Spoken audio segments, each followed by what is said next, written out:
Dobrý deň. Asi sa nemusíme presvedčať o tom, že komunikácia je základným kameňom vzťahov a spolupráce v tíme. Tam, kde komunikácia začína viaznúť, tam idú vzťahy a produktivita dole vodou. A ja vám chcem dať teraz 4 konkrétne tipy, na ktoré dávajte pozor v oblasti komunikácie. Prvý tip. Ak niečo máte na srdci, na niečo máte pozornosť, choďte za tým človekom, ktorého sa to týka a komunikujte to. Buďte citliví, buďte diplomatickí, ale majte guráž a komunikujte.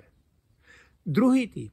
Ak na niekom vidíte, že niečo má na srdci, choďte za ním a oslovte to. Čo sa deje? Nič. Čo sa deje? Nič. Čo sa deje? Blá.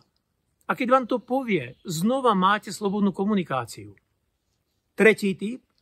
Ak niekto má guráž prísť za vami a komunikovať to, čo si myslí, ako to vidí, ako to cíti, vždy mu za to poďakujte. Nemôže dostať protiargument za to, že komunikuje, pretože prestane chodiť.